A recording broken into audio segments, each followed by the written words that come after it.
BJP की ऐसी पहल देश, संविधान, लोकतंत्र और मानवता के लिए घातक है।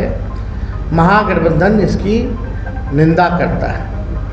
आतंकी घटना को सांप्रदायिक रंग देना सरकार की नाकामी का प्रत्यक्ष प्रमाण है। जो भी बिहारी पर्यटक कभी कश्मीर में हैं, उनकी सुरक्षित वापसी के लिए आपने क्या प्रावधान किया?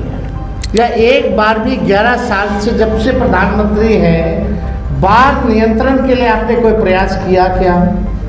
चुनाव है, तब तक मुख्यमंत्री का चेहरा नीतीश जी होंगे और चुनाव के बाद नहीं होंगे। घटना को भी चुनने में प्लानिंग लगती है, तो ये कब से हो रहा था, क्या हो रहा था, ये सरकार को बताना चाहिए। लेकिन इस बीच हमारा इंटेलिजेंस सिस्टम क्या कर रहा था, इसकी जवाबदेही कौन करेगी?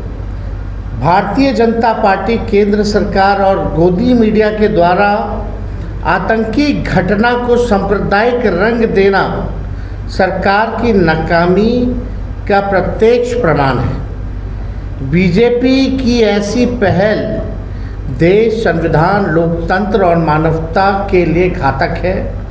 महागठबंधन इसकी निंदा करता है। क्या बिहार सरकार ने कश्मीर में पर्यटन के लिए गए अपने नागरिकों के मदद हेतु कोई हेल्पलाइन नंबर जारी किया है? क्या अपने किसी मंत्री की तैनाती वहाँ की है? बिहार के नागरिकों की सुरक्षित वापसी सुनिश्चित किया है? क्या बिहार सरकार प्रधानमंत्री की रैली में इतनी व्यस्त है कि उसे अपने नागरिकों की सूद लेने का भी समय नहीं है? तो ये जो सवाल जो है, ये हम जानना चाहते हैं बिहार के अचेत मुख्यमंत्री जी से। उनके because he tired and retired अधिकारी जो है बिहार चला रहा है, उनके रिटायर्ड अधिकारी और जो जदयू में जो है, जिनकी मानसिकता भाजपा में है, दिल और दिमाग, वैसे जदयू के टॉप लीडरशिप से भी जानना चाहते हैं कि आपने जो भी बिहारी पर्यटक कभी कश्मीर में हैं, उनकी सुरक्षित वापसी के लिए आपने क्या प्रावधान किया? नागरिकों के लिए क्या किया? कोई हेल्पलाइन नंबर आपने दिया है? किसी मंत्री या रेजिडेंशियल कमिश्नर जो दिल्ली में रहते हैं, उसकी ड्यूटी आपने लगाई है? क्या बिहार निवास को भी वहाँ कोऑर्डिनेशन में लगाया गया है? क्या पहल की जा रही है? या पूरा सरकार और इनके अधिकारी, एक जिलाधिकारी केवल ऑर्डर निकालने में लगे कि भीड़ कैसे इकट्ठा हो प्रधानमंत्री जी के कार्यक्रम में? प्रधानमंत्री जी आए, बिहार आए, और हमें पूरा विश्वास था कि बिहार तो वो ज़रूर आएंगे क्योंकि चुनावी वर्ष है। कानपुर में भी आज प्रोग्राम था, लेकिन कानपुर का प्रोग्राम रद्द हो गया। वो मधुबनी आए, बिहार आए, मधुबनी आए, क्योंकि बिहार में चुनाव है।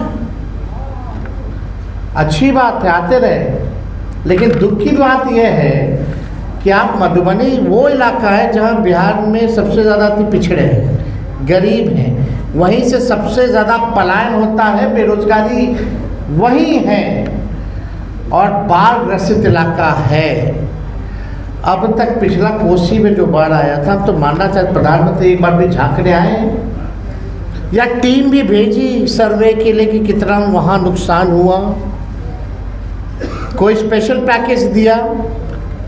बिहार जो है लगभग 76% बिहार का लैंड जो है बाढ़ ग्रसित रहता है, 76%, और ख़ास तौर पे उत्तर बिहार का इलाका।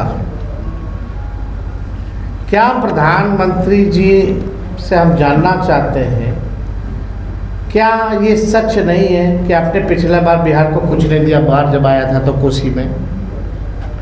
या एक बार भी 11 साल से जब से प्रधानमंत्री हैं, बाढ़ नियंत्रण के लिए आपने कोई प्रयास किया क्या?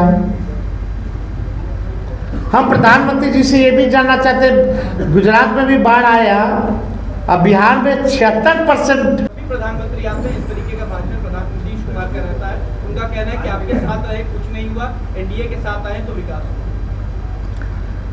देखिए, इस पे कोई टिप्पा टिप्पणी, मुख्यमंत्री जी पे कोई टिप्पा टिप्पणी हम नहीं करना चाहते। आप भी स्थिति को जान रहे हैं उनकी, हम भी जान रहे हैं, और बिहार के 13-14 करोड़ भी उनकी स्थिति को जान रहे हैं। उनसे हम सवाल नहीं पूछना चाहते, ना हम उनको कुछ कहना चाहते हैं।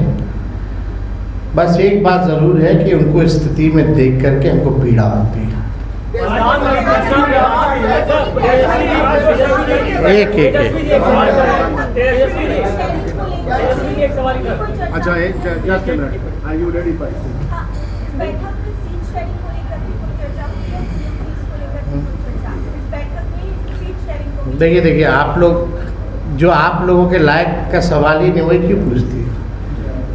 ये हम लोगों का काम है। पब्लिक इस बारे में जानना चाहती है तो एकदम बताइए ना, बताएंगे वक्त में बताएं। हाँ, एनडीए पहले एनडीए से पूछिए, एनडीए से पूछिए। और जहाँ तक उन लोगों का खेमा का बात है, तो ये बात तो तय है कि जब तक चुनाव है तब तक मुख्यमंत्री का चेहरा नीतीश जी होंगे, और चुनाव के बाद नहीं होंगे। हमारे यहाँ ठीक उल्टा है, हमारे यहाँ जो नाम होगा वही चुनाव के बाद भी होगा।